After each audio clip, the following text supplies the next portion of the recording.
বিরিয়ানি লাভাররা কোথায় দেখি তো আজকে। বিরিয়ানি খেতে কারা কারা ভালোবাসো আমাকে অবশ্যই কমেন্টে জানিও। আমার তো একেবারে ফেভারিট বিরিয়ানি। তো আজকে তোমাদের সাথে শেয়ার করব বিরিয়ানির রেসিপি।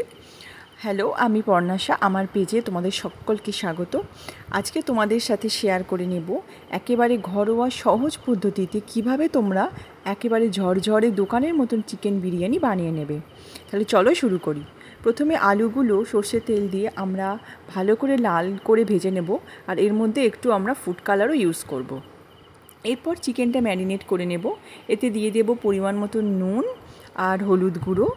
তারপরে দিয়ে দেবো একে একে লঙ্কার গুঁড়ো আর জিরের গুঁড়ো। এরপরে এতে পড়বে আদা বাটা আর রসুন বাটা। আদা বাটা আর রসুন বাটা দেওয়ার পর এর মধ্যে দিয়ে দেব পরিমাণ মতন টক দই। টক দইটা চাইলে তোমরা স্কিপও করতে পারো। এই যে আদা বাটা আর রসুন বাটা পড়লো, আর এর ওপর থেকে ছড়িয়ে দেওয়া হলো 2 চামচ মতন টক দই। সব কিছু মিলিয়ে একেবারে হাতে করেও তোমরা করতে পারো, চিকেনটা ভালো করে ম্যারিনেট করে নিতে হবে। এখানে হাতার ইউজ করা হয়েছে। ভালো করে তোমরা হাতে করেই যাই হোক বা চামচে করে চিকেনটা ভালো করে ম্যারিনেট করে আধ ঘন্টা রেখে দেবে। এতে করে কি চিকেনের মধ্যে মশলাগুলো ভালো করে ঢুকে যাবে। এদিকে দেখো ভাত সেদ্ধ হয়ে গেছে, ওপর থেকে ছড়িয়ে দেওয়া হলো গোলাপ জল। বেরেস্তাও ভাজা একদম রেডি। তোমরা এতটা কালো করবে না, বেরেস্তাটা পারলে একটু লাল করে ভাজবে। এদিকে দেখো সর্ষের তেল একেবারে গরম হয়ে গেছে, ওপর থেকে পড়ে গেল গোটা গরম মশলা। এর মধ্যে দিয়ে দেওয়া হলো পরিমাণ মতন চিনি। চিনি দিলে কি বলো তো, রঙটা ভালো আসে। ওপর থেকে এবার দিয়ে দেওয়া হলো কুচনো পেঁয়াজ। মানে চিকেন রান্নার প্রসেসিং শুরু বলতেই পারো। এই যে রসুন বাটা দেওয়া হলো প্রথমে। রসুন বাটা দিয়ে ভালো করে পেঁয়াজটা নেড়ে ছেড়ে পেঁয়াজের সাথে রসুনটা মিক্স করে দেওয়া হলো। তারপরে দেওয়া হলো আদা বাটা। তোমরা তোমাদের পরিমাণ মতন যেমন চিকেন নেবে সেই পরিমাণ মতন তোমরা আদা রসুন আর পেঁয়াজটা দেখে নেবে। ওপর থেকে ছড়িয়ে দেওয়া হলো দেখো ঝালের জন্য গুঁড়ো লঙ্কা, আর তারপরে দেওয়া হলো রঙের জন্য হলুদ গুঁড়ো। হলুদ গুঁড়ো আর লঙ্কার গুঁড়ো দেওয়ার পর চিকেনের জন্য এই যে মশলাটা, এটা ভালো করে ফ্রাই করে নিতে হবে। পেঁয়াজটা একটু নরম করার জন্য তোমরা এই সময় পারলে একটু ঢাকা দিতে পারো। দিয়ে দেওয়া হলো একদম কাটা ফ্রেশ টমেটো, আর তার উপর থেকে ছড়িয়ে দেওয়া হলো রঙের জন্য কাশ্মীরি লঙ্কার গুঁড়ো আর পরিমাণ মতো নুন। নুন দিলে কি হয়, এই টমেটো আর এই যে মশলাটা ভাজা হচ্ছে সেটাও একটু নরম হয়ে যায়। এই সময় পারলে তোমরা একটু ঢাকা দিয়ে নিতে পারো। ওপর থেকে দিয়ে দেওয়া হলো ম্যারিনেটেড চিকেনটা প্রায় আধ ঘন্টা মতন আমার ম্যারিনেশন করা ছিল।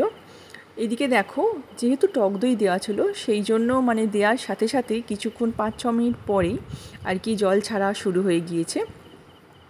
ওপর থেকে দেখো আরও একটু ছড়িয়ে দেওয়া হলো কাশ্মীরি লাল লঙ্কার গুঁড়ো। কাশ্মীরি লাল লঙ্কার গুঁড়োটা ছড়িয়ে দেওয়া হয়েছিল কারণ একটু রঙটার প্রয়োজন ছিল।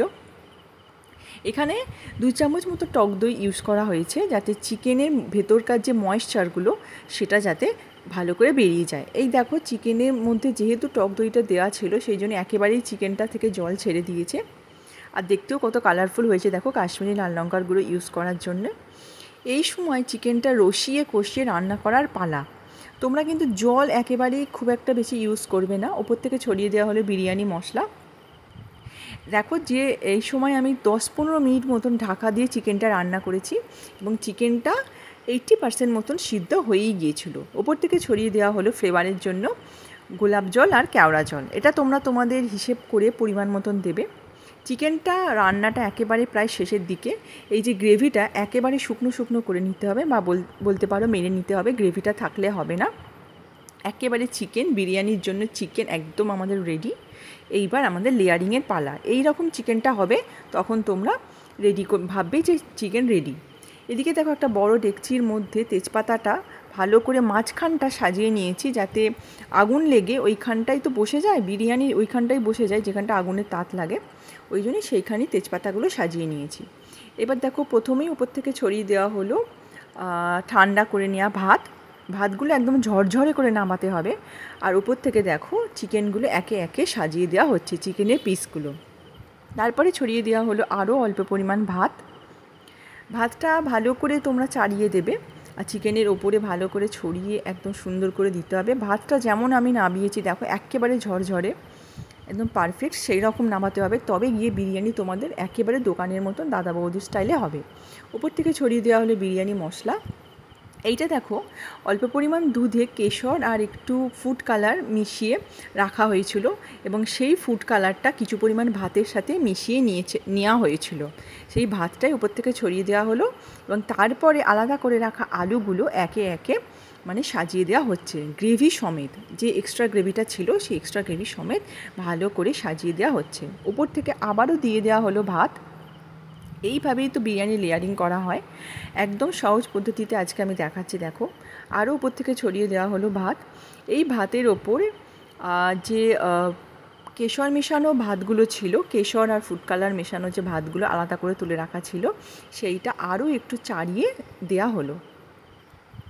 এইভাবে চাড়িয়ে চাড়িয়ে তোমরা দেবে, তাহলে কি বলো তো রঙটা খুব সুন্দর আসে চিকেন বিরিয়ানি। উপর থেকে দেখো ছড়িয়ে দেওয়া হলো 1 থেকে 2 চামচ মতন গলানো ঘি। ঘিটা তোমরা আগে থাকতে গলিয়ে রাখবে, আর বিরিয়ানিতে ঘি তো মাস্ট দিতেই হবে ভালো ভালো ফ্লেভার আসার জন্যে। উপর থেকে আবারও ছড়িয়ে দেওয়া হলো বিরিয়ানি মশলা। বিরিয়ানি মশলা দেওয়ার পর দেখো দিয়ে দিচ্ছি বেরেস্তা। বেরেস্তাটাও তোমরা ভালো করে একেবারে ছড়িয়ে ছড়িয়ে দেবে। তারপরে দিয়ে দেওয়া হলো আরও সাদা ভাত। অনেকগুলোই লেয়ারিং হচ্ছে এখানে, তোমরা বুঝতেই পারছো। সাদা ভাতটাও ভালো করে একেবারে চাড়িয়ে দিয়ে দিতে হবে। আবার উপর থেকে দিয়ে দেওয়া হলো বিরিয়ানি মশলা আর বেরেস্তা।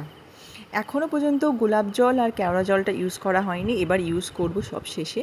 এই যে লিকুইডটা দেখছো, এর মধ্যে দই ছিল, টক দই। টক দইয়ের মধ্যে কিছু পরিমাণ ফুড কালার দেওয়া ছিল, আর দেওয়া ছিল 2 চামচ গোলাপ জল আর 2 চামচ কেওড়া জল। মিঠা আতরটাও তোমরা এর মধ্যেই মিশিয়ে নিতে পারো, মিঠা আতরটা তো লাগবেই। তোমরা যেমন যেরকম ফ্লেভার পছন্দ করো সেই রকম ফ্লেভার অনুযায়ী তোমরা তোমাদের মিঠা আতরটা ইউজ করবে। এই যে ওপর থেকে ছড়িয়ে দেওয়া হলো বিরিয়ানি মশলা, আর সবশেষে ছড়িয়ে দেওয়া হলো ঘি। ঘিটাও ভালো করে ছড়িয়ে দিতে হবে। আর তোমরা যেই রকম ফ্লেভার পছন্দ করো সেই তোমাদের মানে পছন্দ অনুযায়ী গোলাপ জল আর কেওড়া জলটা ইউজ করবে। অনেকেই পছন্দ করে না বিরিয়ানি উগ্র গন্ধ। আর ব্যাস, বিরিয়ানি দেখো একেবারে সার্ভ করার জন্য রেডি। তাহলে কেমন লাগলো আজকের বিরিয়ানির ভিডিওটা আমাকে কমেন্টে অবশ্যই জানিও। এইরকম আরও সুন্দর সুন্দর ভিডিও পেতে আমার চ্যানেলটা সাবস্ক্রাইব করো আর আমার পাশে থেকো। আজকের জন্য টাটা।